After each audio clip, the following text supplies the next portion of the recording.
through was kind of like, what not? Sorry, guys. I forgot to hit record at the beginning of the meeting. So sorry, Dawn. It's starting on you.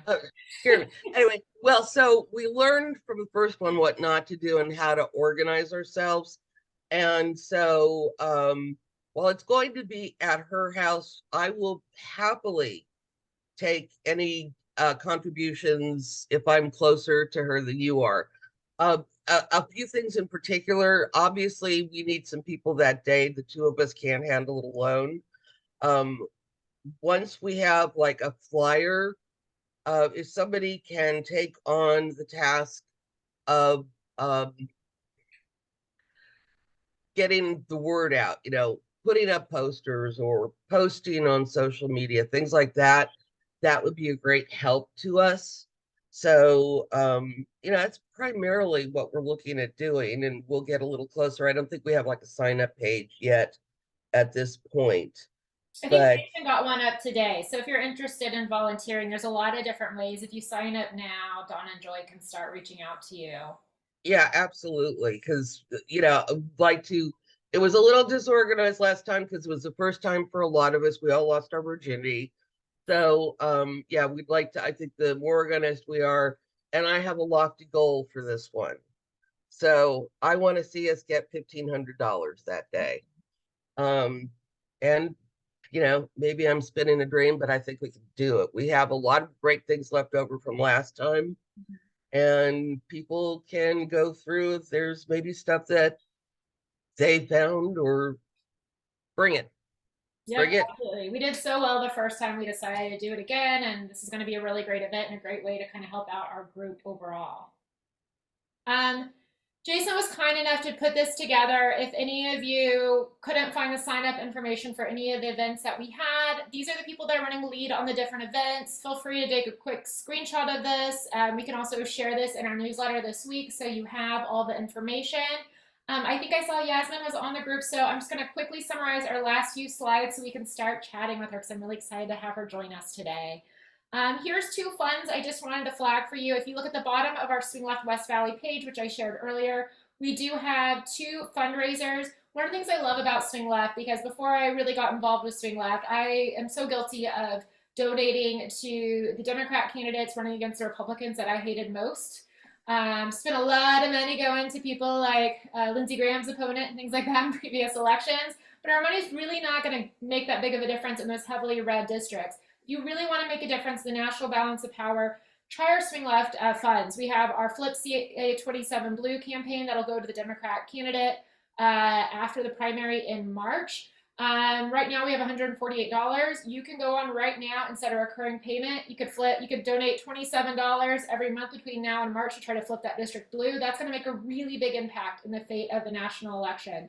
Also, the Democrats running in the Virginia State House races could really use some support right now. The state house races don't even need nearly as much money as the federal offices. So if you can donate even just $10 or $15, that'll go a lot further in a state house election. So if we can all make a small contribution to these campaigns, it'll make a really big difference. So I encourage you to try to do that today if you can. I'll drop those in the chat in just a moment. Also, Elise, who isn't here today, has taken over our Magic Porch of Democracy. What's a Magic Porch of Democracy? Well, it's a chance that at your leisure, you can stop by and pick up a pack of letters or postcards anytime. You don't need to worry about, going face to face. You can wear it. You can be on your run, walking your dog, whatever, and just stop by her house. The address is listed right here. It's on Bianca Avenue in Lake Balboa, and she will have vote forward letters and California 27 postcards available anytime. We just ask that you write your name and how many you took on the little what's it called, the clipboard that we have on the porch, just so we can add those to our overall total letter and postcard writing goals.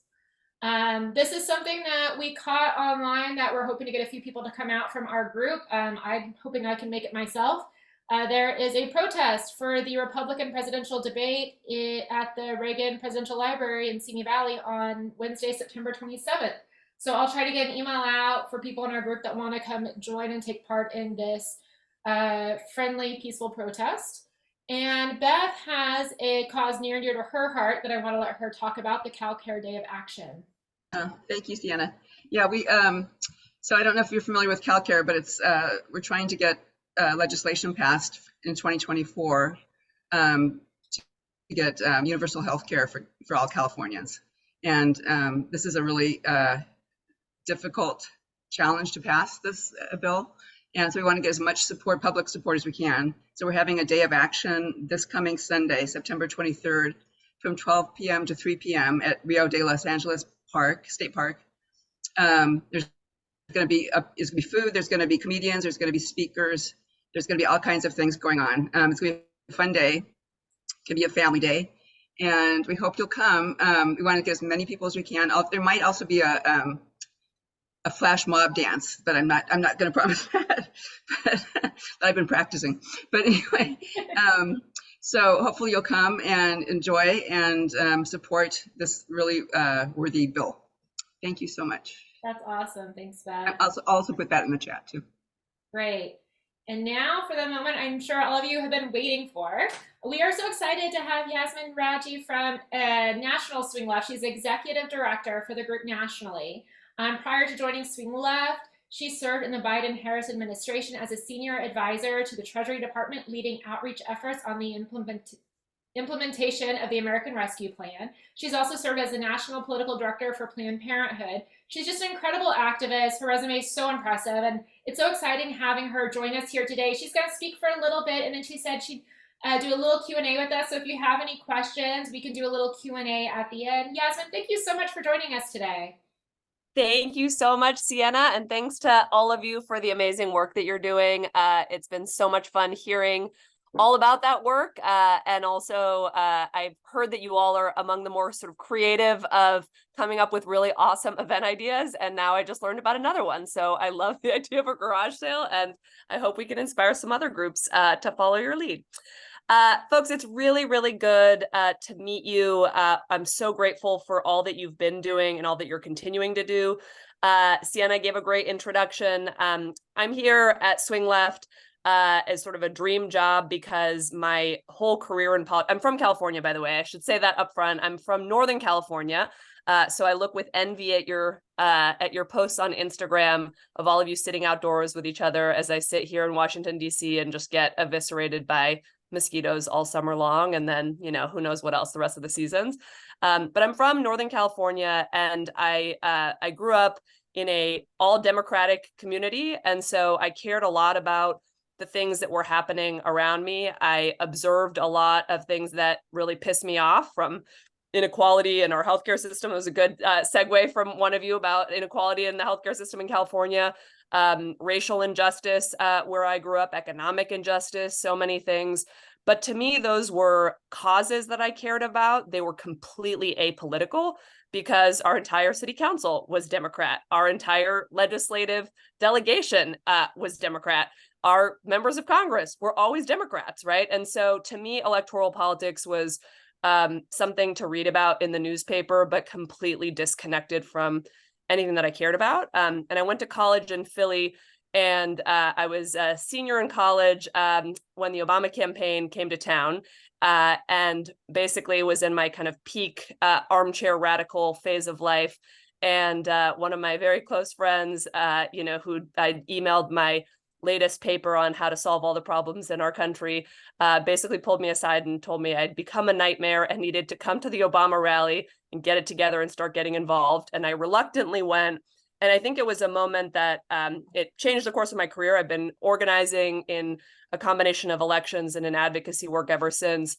But I think it was also sort of a connect the dots moment of so many of the things that I cared about in California. And I know you all are in a sort of purplier part of California, but it was just really hard to figure out sort of how we mattered as Californians nationally. And I couldn't figure it out. And so all of a sudden I realized how much the schools that I cared about that were underfunded relied on who is in power in Congress. I mean, all the stuff that you all live and breathe every day. I don't need to tell you all how everything links together.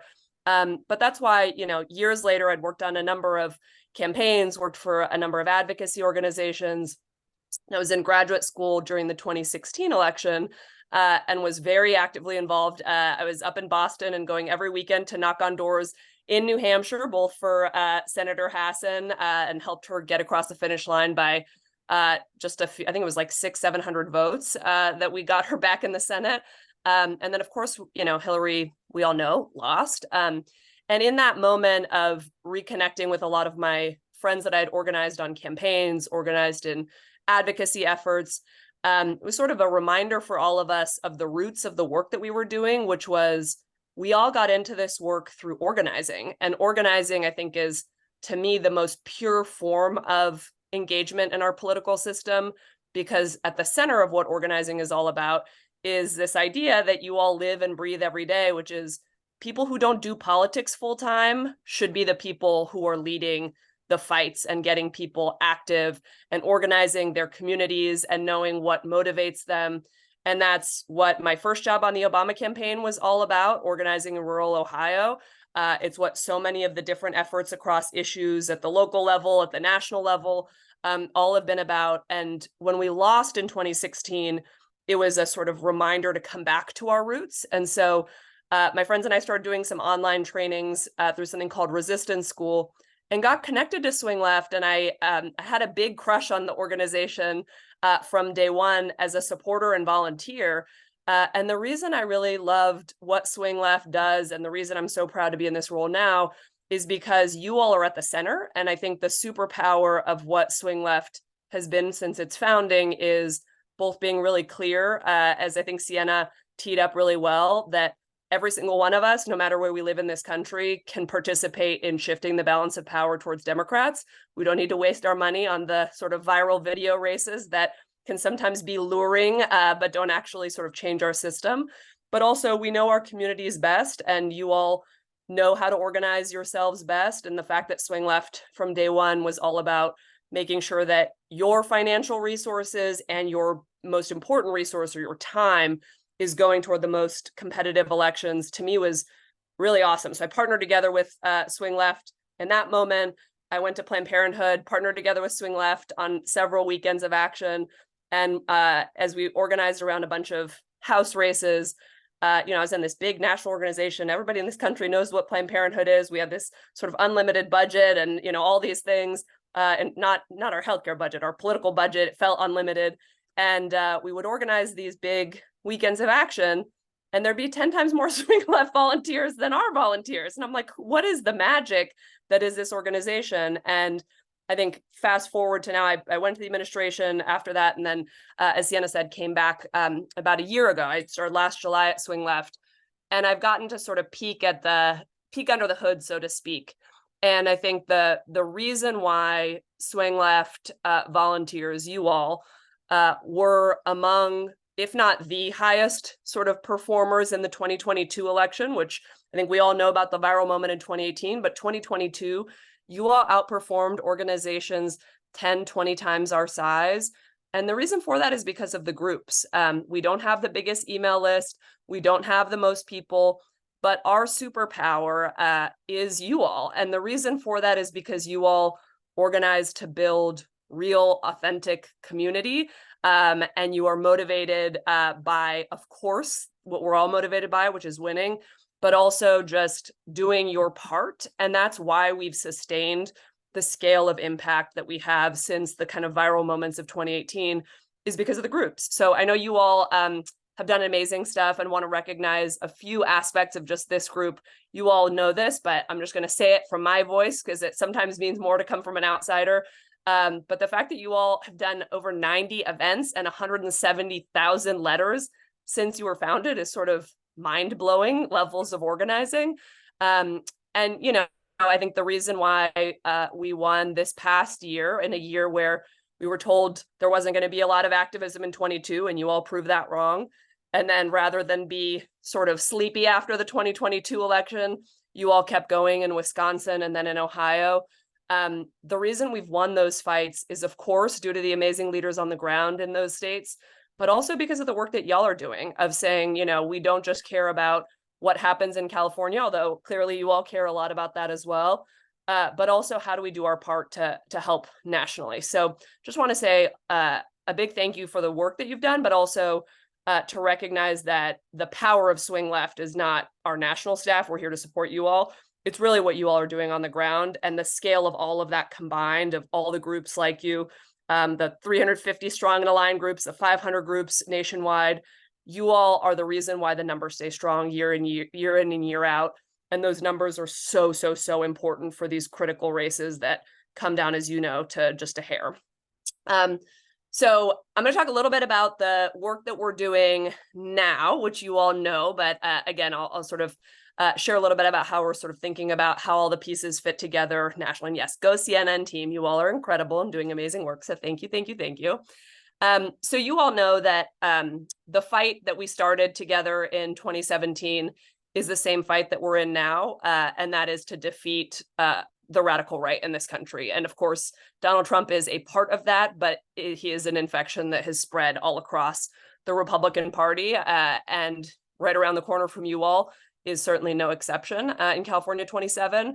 So before we get to California, just zooming out to what's at stake in 2020, calendar year 2023, you all know that the Virginia election, every single odd year matters, right? It matters because Virginia, for who knows what reason, for all sorts of reasons, including a lot of voter suppression, has elections every year. If you've ever knocked on a door in Virginia, you see that people are like, weren't you just here 5 minutes ago? And it's, yes, we were, because there was just another election. But the Virginia elections are so important also because they allow us to do the organizing work, both to get the momentum that we need for the year that follows, right? We've got to build a lot of momentum for 2024. It's going to be not only a lot at stake in terms of the fight against MAGA extremism, but also just literally every single issue that we all care about is on the ballot. And so it's important to sort of build the positive momentum of knowing that we can win, knowing what works. But it's also a really important time to test things out. And that's why we always talk about, on the sort of vote forward side of the house, doing our testing in the odd years so we can scale in the even years. But that's true on the swing left side too, right? You all are trying some events. I imagine some of your events are more successful than others, and then you iterate and make them better, right? So the odd years are so, so important for that building. And Virginia really allows us to do that work at a national level as well. So from California, the most important thing that you all can do is phone banking. And that's important. Obviously, it's a little bit far to drive to Virginia every weekend to go knock on doors. So there's a logistical component. But it's also really important. We hear this all the time from organizers and campaigns in Virginia, of you all, especially because you all organize at such scale that when you do phone banks, you call a ton of people. What that does is it takes the voters off the rolls for volunteers in Virginia so that they can focus on knocking on doors, which they can do. They can go every weekend to go talk to their neighbors. It becomes harder and harder to do that if they also then need to phone bank. They also need to do all sorts of other things. So you're basically sort of taking the slice of the pie that you're able to from the distance that you are. And the Virginia, both organizations on the ground and campaigns, really rely on that as they set their goals for voter contact. So a huge thank you to all of you for doing that. And then the second thing is, that's on the sort of swing left side. But then I know that you all have also been powerhouse letter writers. And again, watching you all write letters outdoors makes me extremely envious. I've not been to an outdoor letter writing party. I need to come visit you all. It's always terrible weather out here for too hot or too cold reasons. But what I'm really excited about, speaking of the kind of testing of what we're going to try out in Virginia, is, and I'm sure you all have seen, many of you all have seen this already, but we're going to be trying out something that we started to test in 2022, but we're going to double down, and that is, what is the impact of issue-specific letters in reaching voters that are unlikely to vote, right? And in terms of motivating people to vote. So we're doing 3 issue campaigns. One, which I'm particularly excited about, we're doing in partnership with March for Our Lives, which you all know is the amazing group founded by the young people who survived one of the major mass shootings in this country in Parkland, Florida. We're in partnership with them. We are doing a letter campaign targeting young voters in Virginia with gun violence prevention focused messaging. We're also doing one focused on climate, which we're leaning heavily on the League of Conservation Voters for help with sort of messaging and testing, et cetera. And then also one with Planned Parenthood Advocates of Virginia on reproductive freedom. So you all, I'm sure, already have the information because you all are unbelievably well organized based on what I just saw in that PowerPoint too. But if you go to swingleft.org/Virginia, you can get involved on phone banking or on letter writing, or knowing you all, probably a combination of the two. And then the other sort of area I want to talk about, which I know you all have already talked about on this call, is what we all know, but I think we need to remind our friends who don't live and breathe this work every day, which is being serious about winning the House, which everyone on this call is serious about, requires us to be serious about California, right? Like I think the story that I keep telling people who are not from California is that it was maybe like 3 weeks or so before the 2022 election, and all of our buses were not funded. And I think you all may have been involved with some of the buses going into some of the competitive 2022 districts. I can't remember exactly where they were in California, but we needed more money. So I was calling some major donors nationally and saying, hey, can you chip in a couple $1,000 to just fund these buses? And I sent, as a follow-up, this map of where the buses were that still were not funded that we needed money for, to this very sophisticated, super sharp national donor, reads the New York Times cover to cover. I mean, she's not someone who doesn't pay attention. And she wrote back, she's like, this is such a weird map. Why are you guys focusing on California and New York? These are not battleground states. I don't know what you guys are thinking. And she passed. And then she called me back like 24 hours after the election. She's seen the election returns. She saw just how close these California races were. And she was like, oh crap. I was not paying attention. I didn't think about California. I didn't think about New York. And now I think, there were enough New York Times headlines that she and everybody else, I think, saw that. But I still think, and I'm sure you all are hearing this, I hear this when I talk to my friends and family in California, it's just, we're not used to being a battleground state as a sort of like culture, right? We're not used to the country paying attention to us electorally. And I know that started to shift since 2018, but you all are going to be on the front lines yet again. And you all living and breathing that is going to be so important. And right now, you all saw, we've already put out our list of the first handful of targets, and we're going to be releasing more and more, another slate by the end of this calendar year, and then, of course, more in 2024. But 2 of those districts are right in California. One is up in the Central Valley, California 13. And then, of course, California 27, right around the corner from you all, is going to be absolutely critical. And that's why it's in our earliest slate. So California is our big priority. California, New York are, and California 27 is at the tippy top of that list. So really, really grateful both for the information that was shared early on this call, but also for the work that y'all are doing there. It's going to be really, really important. And I think what we're also seeing, and I'm sure you all see this all the time in your local press, but Mike Garcia is also just constantly sort of like letting the wind blow on where he's going to be on different issues. And so it's also just really important that we keep beating the drum, door to door, person to person, call after call, et cetera, just reminding folks that it is very likely that we are going to be hearing some very moderate sounding things from Mike Garcia and some really sort of like poised diplomatic sentences coming out. This man is right there with Donald Trump, right there with the MAGA caucus on basically every single thing. And he's going to try to sugarcoat that a lot between now and Election Day. And you all doing the organizing work to make sure that volunteers and voters see that for what it is, which is a whole bunch of BS, is going to be really, really important. So thank you for what you're already doing there. And really staying laser focused on that is going to be critical for California, critical for the country. And so huge thank you.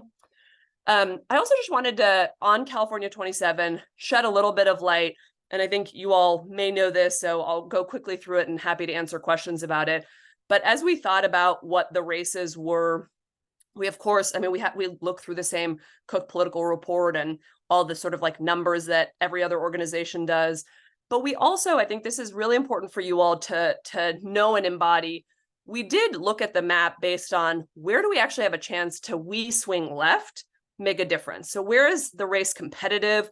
Where is the race winnable? And where is actually doing field work on the ground, whether that's raising dollars or knocking doors and making calls and writing letters? Where is that actually going to be able to move the needle? And that requires having a connection to really strong organizing on the ground. So you all were a major data point in our decision to target California 27. There are a lot of other competitive districts in the country that we are not starting with, because we know that you all are going to be able to help build that momentum, and that these are races that are going to come down ultimately to field margins and are going to come down to what are the budgets that we can help raise for these candidates to be able to pay for the staff and the teams and the strategy that they need. And we've got to rely on powerful organizers like you all. So thank you for what you're doing and for making California 27 not just squarely on the map as many other districts are, but for being so strong so that we know that we can sort of help push across the finish line there. So I have plenty more that I could say. I'm going to stop there because I've yapped enough and want to open up and hear from you all about sort of how you're thinking about things, anything that I can help shed light on. And again, thank you for doing this work, not just year round, but also year to year, including the odd years where I know it's harder to recruit volunteers, it's harder to pull events together, it's harder to keep the momentum, and that's why it's that much more important. So thank you for what you're doing, and also for bringing so much kind of creativity and flair to all of it, because that's also how we keep the work going, is keeping it impactful, but also fun, because if the work is boring, then, you know, eventually we've got other stuff to do. So thank you for all that you're doing, and Sienna, I'll kick it back to you. Awesome. Well, if anybody has a question, you can raise your hand or put it in the chat. I have a question I'm going to start with, which is I keep hearing how challenging the map is for the Senate for Democrats next year. I don't really have the time or bandwidth to research why that is, so I thought I'd see if you can kind of shed some light on how swing left is strategizing around that. Yeah, so I'll give the sort of the high level answer, and then I'll also tease out that we, in deciding, actually, let me take a step back on sort of how we thought about 23, and then I'll go to the Senate, because I think the two are related to each other. Basically, when we came out of the 2022 election, we knew we wanted to keep momentum on what are the competitive races happening in 2023 that we can actually help move the needle on. So we decided to add Wisconsin and Ohio, which we were not originally planning, because they were winnable and because they needed more support for grassroots fundraising and grassroots organizing. So that plan became pretty clear early on in the year. And then we also knew we wanted to do win back the House work earlier than usual because of how close the margins were. I mean, you all know this, but I mean, the California 13 race being was like 500 something vote margin, you all being under 6 points. I mean, this stuff was just so close. So we knew we wanted to start earlier. And there's a now legendary call that our team had that you all may have been the people on the other end of the call, with volunteers who said our early plan was not early enough and you all wanted to get active earlier. So we moved our Win Back the House rollout, I think it was 4 months earlier than what we'd planned, because you all were doing amazing stuff already and wanted to make sure that you had the support and the resources to do that. But I say that all because for 23, we're focused on those down ballot races, we're focused on Win Back the House, and that is all important. It is totally not enough. If we lose the presidency, if we lose the Senate, and if we lose some critical governor and state legislative races, the implications are astronomical. So I say that to say that's the focus for now, because we're very cognizant of the fact that resources, capacity, attention is limited, and these are the most important things for now. That's going to shift as we move in to the beginning of the new year. So in the first few months of the new year, you can expect that we'll roll out our bigger slate. And so in 2020, we called that our super states, where we encouraged folks these are the states where from president to Senate to governor to state legislative, there's sort of nested opportunities because it's really hard to keep track of everything. So it may not be exactly that, but we're to be announced the way that we're going to sort of roll out what the top priority states and investments are going to be, in addition to the House map, where New York and California are never going to waver from being sort of top of the list. So I say that to say that's coming, and you all are going to find ways to plug in on the Senate map. Now, the Senate map is really hard this cycle. And part of the reason why it's hard is because the senators that are up are the ones in really competitive seats are not in Biden states. So those kind of nested opportunities become really tough. So like if you have someone, when what Mark Kelly was up last cycle, right? We knew it was why Mark Kelly's bad. Well, when Biden is at the top of the ballot and the whole rest of the ballot, everybody's aligned, the resources come.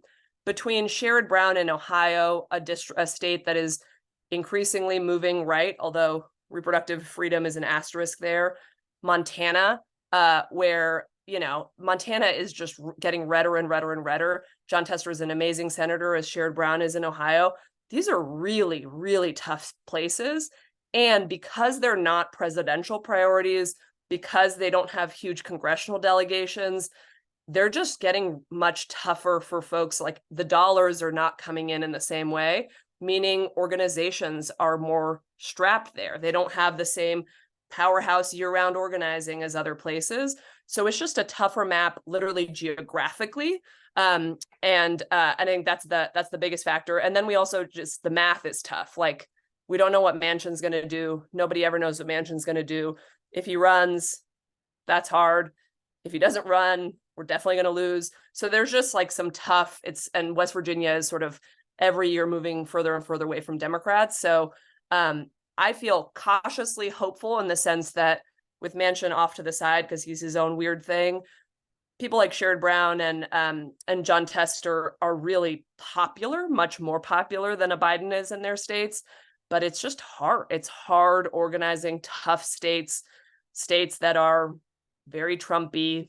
So I think that's the reason. And I think more to come on all of that. Sort of expect that in sort of February-ish of next year on more on the specifics of where we really need to invest.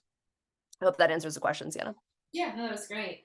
And yes, Arizona is also a nest show, I have to say. It's hard to prop it up as a great example. There's nested opportunities and great work happening there, but Arizona is a place that keeps me up at night all the time. Does anybody else want to ask a question? I can keep going, but I want to give someone else an opportunity. All right, well, I will go because you talked about what's keeping you up at night. You've done this election work for a long time, and as someone who's, you know, myself's been kind of regularly organizing for almost 2 years now, it can be really exhausting and stressful. So what gives you the hope and motivation to keep up the work that you do every day? Great question.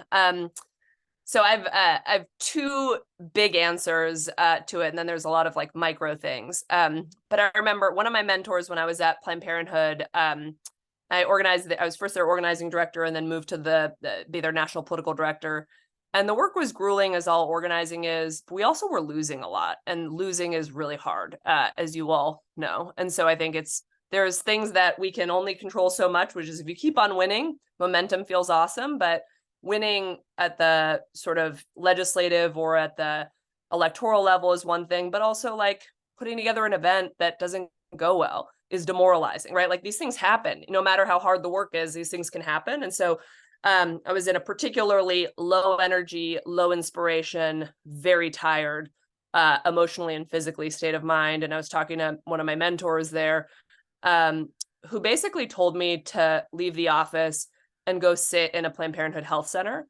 And the reason that she had me do that for like a day and a half. I mean, not sit there the entire day and a half, but go for a day, leave, come back, was to be like reminded of why I was doing the work. And that was not for like feeling good about an event that I'd done or getting the praise of my manager or whatever. It was the people who were the most directly impacted by the outcomes of the fights that we were having, who were coming into the health center and were getting the care that they needed based on, or not getting the care that they needed. And I say that obviously we are all motivated by different issues, by different communities, by different causes. And I think that the more that we return to the why, and that sometimes requires literally, I had to get on a plane and go and, visit a health center. But I think it's really important, and that for you all might be much more local, but I always find that I am the most tired when I am not at, like, knocking on doors. To me is sometimes it can be tiring in that, it's a long day of walking in the sun, but like talking to a couple of voters who remind me why I'm doing it is the sort of like soul energizing thing. And I think it's even more so when you're talking to someone who directly will be impacted or is impacted by the outcome of what you're doing. So I think that's like category one. The closer to the ground you are, the easier it is to stay motivated, at least in my experience. And then the other is, I think, constantly being in relationship with others who are shoulder to shoulder with me. I think the times that have been the toughest in organizing is where I feel like everything is on my shoulders. And so other mentors in my organizing life when I felt like, man, I'm doing everything. Like, I'm so tired. If I don't do every single detail of this event or this, initiative or whatever, it's not going to get done. And usually I had a mentor who basically was like, well, then you're not doing it right. You got to be getting coffee with more people. There's so much talent. There's so many amazing people out there who might need some coaching, who might never have done it before, might be nervous, might, whatever, have never been invited before. But just constantly being a talent scout as much as an executor is really hard to do, right? There's like a to-do list that needs to get done, and you all seem to have a very, very long one. But thinking about your roles as organizers also as looking for talent and always keeping the door open is also a hugely energizing thing, because then you're shoulder to shoulder with amazing people, but also you're doing different stuff. You're coaching someone rather than doing, or you are co-hosting an event rather than hosting. And that stuff, I think, when things start to just become repetitive, that's when the work gets really tough. And it's hard to sort of have the discipline of moving out of the rinse and repeat and then talking to more people, bringing more people in the fold. And that's very hard to do. Definitely don't want to underscore that it takes a lot of both discipline and hard work, but I think it's really important to stay motivated. Absolutely. I think the members in our group give me motivation all the time. When I'm really tired, I'm like, oh, but someone says that they do this and I want to make sure they succeed. So Exactly. that's really great. So I kind of know what my answer's been, because I've been, trying to follow Simon Rosenberg's work and everything like that. Yes. I have all my friends that are not as politically invested as I am who will say these comments, not because they're not Democrats, but something of like, well, Biden is so old. Like, why are Democrats running him? If you were out and about and someone made a dig at Biden about his age, his performance, what would your response be? I just love hearing it from other people that are more experienced than me. I would love to hear your answer also. But I think it's really, I think the people who can least afford to get into those squabbles are the people who are the most directly impacted again. And this returns to the same thing. And so to me, I think it's always about reminding even people who are paying really close attention, read the New York Times cover to cover, subscribe to the New Yorker, subscribe to the Atlantic, whatever, high information people. Still, it's hard to remember in the moment when you're like feeling like, man, Biden's old, he messed something up on MSNBC. What is he doing? It's hard to remember just the scale of what's actually happened and what that means for people. And I think just like bringing that down to earth, not like, well, he's passed the following 5 pieces of legislation and he's done these historic things, but like bring it down to earth. What does this mean for people? How does this transform lives? I think is really important, and it's hard to do. But I think just like reminding folk, like there is real stuff at stake that will truly change people's lives, whether he wins or loses. And politics are a blunt instrument. We have to learn, I think, as a party, not to fall in love, but sometimes to just fall in line with who is going to get us to the place that we need to go for our democracy, for our freedoms. And so I think just like bringing that down of the blunt instrument is we've got a binary choice here. And I think in a perfect world, we would have, forever choices, but it's basically like, do we want a democracy in 2024 or not? And I think, and if that person cares about a specific issue, I'd talk to them about that. But Sienna, I'd love your answer. How do you answer that question? A lot of times I've tried to resort to the fact that like he's passed legislation that I care about, like gun safety regulations. He's passed more climate action than any other president has ever done. Things that will impact me, they'll impact my children. And then I'll also say, look at the alternative. Do you want someone that's going to ban abortion nationwide? Do you want somebody that's going to turn this into a fascist country? Like, these are things that, look at the alternatives. And I've had somebody kind of comment like, but why don't the Democrats just run somebody else? And I'm like, because they all support him. Like, everybody at the top has been already shown their support for him. And that unifies our party, and being unified right now is very important. That's right. I think that's great. Splitting everybody up between Biden and another Democrat candidate right now. That's right.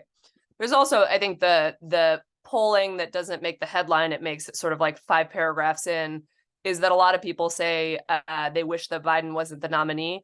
But then I think it's like 83% of the same people who say that don't have a better pick. Like they're not all, it's not like everybody really wants Gretchen Whitmer to be the person, or they want, whatever, like they don't really know who the other person is. So I think that goes to your point, Sienna, of again, these are binary choices at this point, and so we've got to just sort of like remember that and stay focused. I also like trying that Gen Z likes him. That's right. Well, because he's gotten so much done based on what young people care about. And yeah. Also, I mean, I think the other thing is, the truth is, and I feel this way every year I spend in DC, I feel this more. Most politicians are just not that interesting. They're not that inspirational. They're not that smart. And that's okay, right? Like, we need folks who can get things done for us more than we need the most sort of attractive and inspirational person in the world for every single seat. It's nice to have a few of those, but most members of Congress, you know, pretty forgettable people, and that's okay. They can get things done for us, and that's why we hire them or fire them. Yasmin, Yes. when that issue comes up, I've started saying, you know, if Biden was 50 years old, he'd be declared probably our best president since Franklin Delano Roosevelt. And then I go into and I think that gets people's attention. That's a great opening line. I love that. And then I go in about, excuse me, the things that he's done, which are amazing, you know, millions of jobs, restructuring the economy, the gun legislation, and so on and so forth. First of all, I love that opening line, and I think that's exactly right. I mean, focus on what he can get done, and also what a trifecta could get done. I mean, that's the other thing. Yes. Is Biden on his own is one thing. Biden with Congress, that's great. Yeah. Yeah. Absolutely. And I know we're already past 6 o'clock, and I don't want to keep you too late, Yasmin. I'll give one more chance for anyone who wants to speak up. Joy, did you want to say anything else? I'm good. Oh, you were unmuted, so okay. Yeah, I did. All right, Yasmin, thank you so much for joining us. Thank you. To have you join our local chapter over here in California. Thank you. Thank you all for all that you're doing. Thanks for keeping motivated, even when the wins can be difficult. You're doing incredible work. And also, you know, even those side conversations that you all are having really matter for just keeping people informed, recruiting folks, keeping them motivated, and ultimately voting the right way. So thank you. And can't wait to be in this fight with you for the cycle ahead. Thank you. Thank you so much. Have a good night. Stick around if anybody has questions on any of our events. Otherwise, I hope to see you all soon.